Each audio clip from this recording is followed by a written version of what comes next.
According to the National Electrical Code, or NEC, appliances that come from the factory with a flex whip must be hardwired.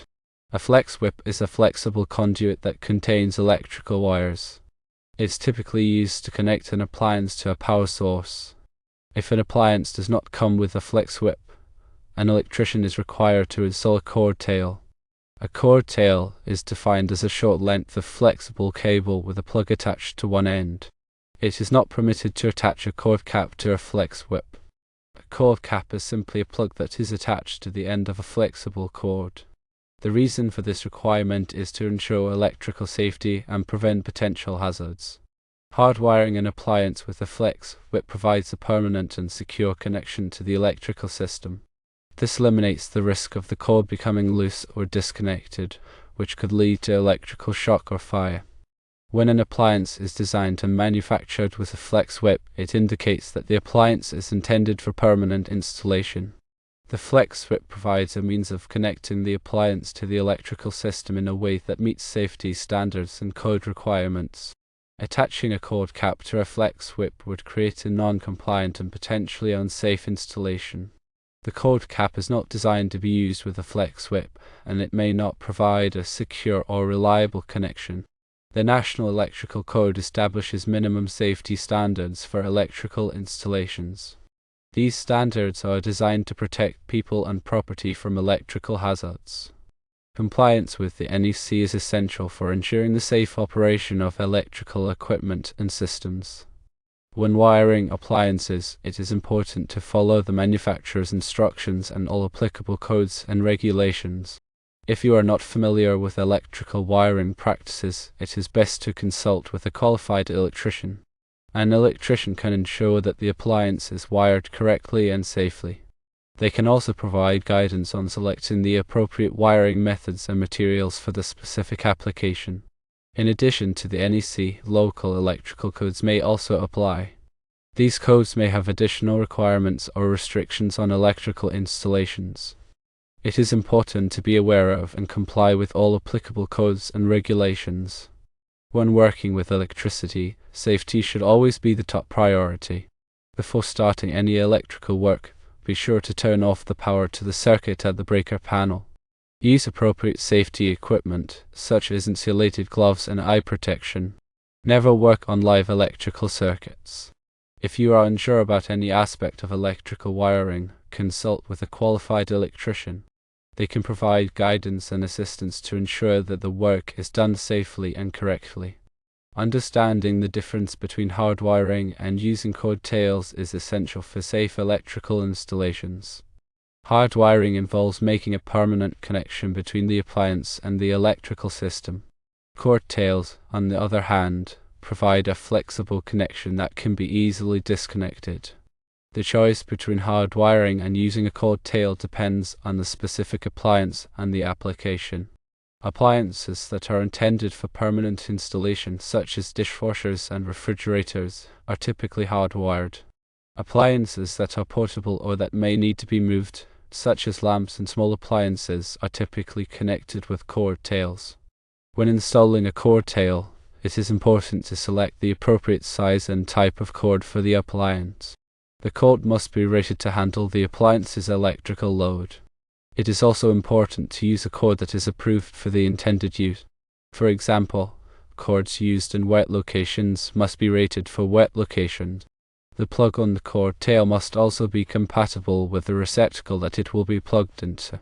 The plug must be properly grounded to prevent electrical shock. When connecting a cord tail to an appliance, follow the manufacturer's instructions carefully. Be sure to connect the wires to the correct terminals. The black wire is typically connected to the hot terminal, the white wire is connected to the neutral terminal, and the green wire is connected to the ground terminal. After connecting the wires, tighten the terminal screw securely. Make sure that the cord is not strained or damaged. Regularly inspect cords and plugs for damage. Replace any damaged cords or plugs immediately. Never use an appliance with a damaged cord or plug. When disconnecting a cord tail, grasp the plug firmly and pull it straight out of the receptacle. Never pull on the cord itself. This could damage the cord or the plug. By following these guidelines, You can ensure that appliances are wired safely and correctly. Always prioritize safety when working with electricity. If you have any questions or concerns, consult with a qualified electrician. They can provide guidance and assistance to ensure that the work is done safely and correctly. Remember that the NEC is updated regularly, so it is important to stay current with the latest requirements. You can obtain a copy of the NEC from the National Fire Protection Association, or NFPA. You can also find information about the NEC online. Staying informed about the NEC and other applicable codes and regulations is essential for ensuring the safe operation of electrical equipment and systems. When in doubt, always consult with a qualified electrician. They can provide expert advice and guidance on all aspects of electrical wiring. The NEC provides specific guidelines for the types of wiring methods that are permitted for different applications. These guidelines are based on safety considerations and the need to ensure the reliable operation of electrical systems. For example, the NEC specifies the types of wiring methods that are permitted for use in hazardous locations, such as areas where flammable liquids or gases are present. The NEC also specifies the types of wiring methods that are permitted for use in wet locations, such as bathrooms and kitchens. The NEC also addresses the installation of electrical equipment, such as panel boards, transformers, and generators. The NEC provides guidelines for the proper sizing of conductors, the overcurrent protection of circuits, and the grounding of electrical systems. Compliance with these guidelines is essential for ensuring the safe and reliable operation of electrical equipment and systems. The NEC also addresses the installation of low-voltage systems such as telephone data and cable television systems. The NEC provides guidelines for the proper wiring and grounding of these systems. Compliance with these guidelines is essential for preventing interference and ensuring the proper operation of these systems. The NEC is a comprehensive document that covers all aspects of electrical installations. It is an essential resource for electricians, electrical engineers, and other professionals who work with electricity. By following the NEC, you can ensure that electrical installations are safe and reliable. The purpose of the NEC is to safeguard persons and property from hazards arising from the use of electricity. The NEC covers electrical conductors and equipment installed within or on public and private buildings, including structures that are mobile, recreational vehicles, and floating buildings and other premises such as yards, carnival, parking and other lots, and industrial substations. The NEC contains requirements for wiring methods, overcurrent protection, grounding, and equipment. The NEC is revised every 3 years. The NEC is developed by the National Fire Protection Association, or NFPA. The NEC is adopted by many states and local jurisdictions. The NEC is not a law, but it becomes law when it is adopted by a state or a local jurisdiction. The NEC is a voluntary standard, but it is widely used as a basis for electrical codes. The NEC is an important tool for promoting electrical safety. The NEC helps to prevent electrical fires and electrical shock. The NEC is constantly being updated to reflect new technologies and changing conditions. The NEC is an essential resource for anyone who works with electricity. The NEC is available for purchase from the NFPA. The NEC is also available online. The NEC is a complex document, but it is essential for anyone who wants to ensure electrical safety. If you have any questions about the NEC, you should consult with a qualified electrician or electrical engineer. They can help you understand the requirements of the NEC and ensure that your electrical installations are in compliance. The NEC is an important tool for promoting electrical safety and protecting people and property from electrical hazards. Understanding the NEC is crucial for anyone involved in electrical work. This includes electricians, contractors, inspectors, and homeowners who perform electrical repairs or installations. Familiarizing yourself with the NEC can help you ensure that your electrical work is safe, compliant, and up to code.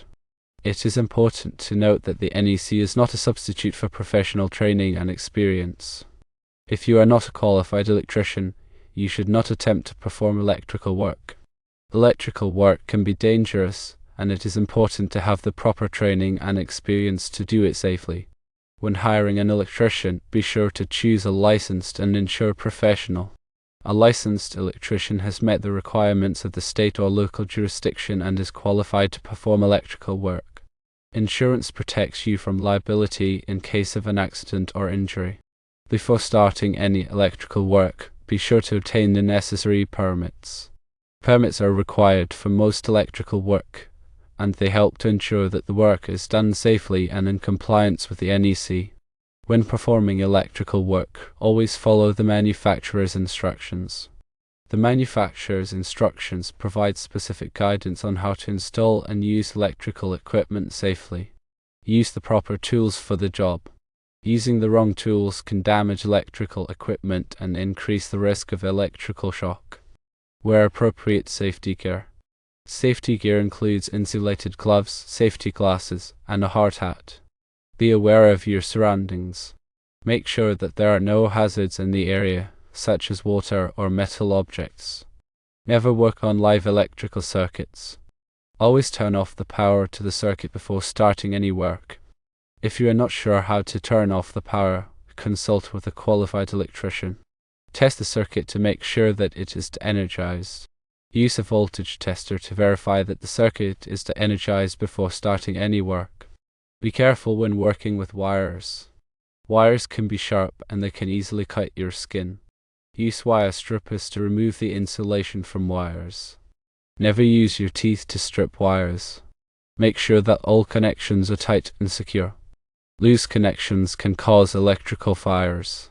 Use wire connectors to join wires together. Never use electrical tape to join wires together. Electrical tape can dry out and crack over time, which can create a fire hazard. Inspect all electrical work before energizing the circuit. Make sure that all connections are tight and secure and that there are no exposed wires. If you find any problems, correct them before energizing the circuit. After energizing the circuit, test it to make sure that it is working properly. Use a multimeter to measure the voltage and current. If you have any questions or concerns, consult with a qualified electrician. They can provide guidance and assistance to ensure that the work is done safely and correctly. Remember, electrical safety is everyone's responsibility. By following these tips, you can help to prevent electrical fires and electrical shock.